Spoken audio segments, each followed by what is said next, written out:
అందరికీ మరణాత 32వ రోజు నిర్గమాకాండం 32వ అధ్యాయం యొక్క క్లుప్త వివరణ. 32వ అధ్యాయములో దేవుడు చేసిన మేళ్లు మరిచిపోయి ఇశ్రాయేలీయులు దేవుని మహిమను ఎద్దు రూపంలోనికి మార్చడం మనకు కనబడుతుంది. ఇది ఎంత విచారము! ఐగుప్తు దేశం నుండి దేవుడు రప్పించిన వారై ఉన్నారు, కానీ వారి మనసుల్లో పాతుకుపోయిన ఐగుప్తును మాత్రం వారు విడిచిపెట్టలేకపోయారు. ఈ అధ్యాయములో మనకు కనబడుతుంది దేవుని మహిమను వారు ఎద్దు రూపంలోనికి మార్చడం. ఇది ఎంత విచారకరమో మనకి ఇక్కడ కనబడుతుంది.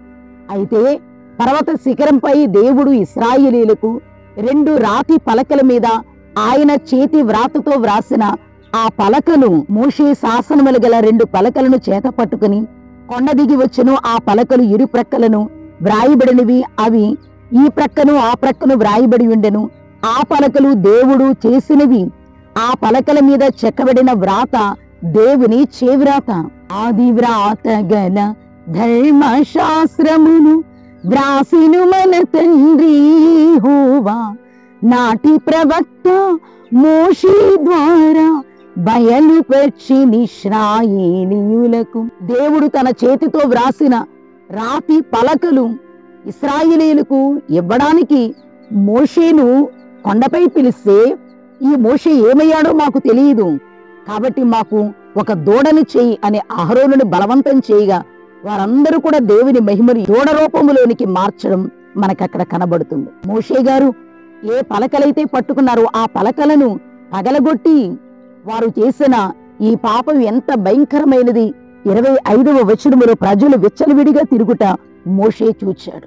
ఈవేళ కూడా ప్రజలు ఎలాగున్నారు? విలువలేని జీవితం, దైవ భయం లేకుండా, దైవ భక్తి లేకుండా, నా ఇష్టం అనంటూ దేవుని ఇష్టాన్ని, దేవుని చిత్తాన్ని పట్టించుకోకుండా ఎవరి ఇష్టం వచ్చినట్లు వారు వారి యొక్క జీవితాన్ని లీడ్ చేసుకుంటున్నారు. ఇది చాలా ప్రమాదం. వెంటనే ఇశ్రాయేలీయులకు కీడు సంభవించింది. దేవుడు కూడా చాలా బాధపడ్డారు. వీరిన, ఇటువంటి వారిన, కృతజ్ఞత లేని వారిన నేను కాపాడింది అని బాధ కలిగిన వారై దేవుడు సంతాపపడినట్లుగా. దయచేసి వాక్యం వినేవారులారా, మనల్ని గూర్చి దేవుడు బాధపడకూడదు. నిన్ను నన్ను ఎందుకు కలుగు చేశారు దేవుడు అని దేవుడు బాధ పెట్టుకోకూడదు. అలాగూ మనం జీవించకూడదు. జీవిస్తే దేవునికి మహిమగా జీవించాలి. అప్పుడు అది దేవునికి మహిమ, మనకు ఆశీర్వాదం. వారి వలె మనము కూడా కృతజ్ఞత లేని వారముగా కాకుండా, దేవుని మహిమను దేన్ని పడితే దానిలో చూచుకోకుండా, దేని రూపాన్ని చేసుకోకుండా, దేవుణ్ణి మొదటి స్థానంలో పెట్టుకుని దేవుణ్ణి ప్రేమించే స్థితి దేవాతి దేవుడు మనందరికీ కూడా మెండుగా అనుగ్రహించునుగాక. ఆమేన్. అందరికీ మరణాత. సబ్స్క్రైబ్ చేయండి, షేర్ చేయండి, లైక్ చేయండి.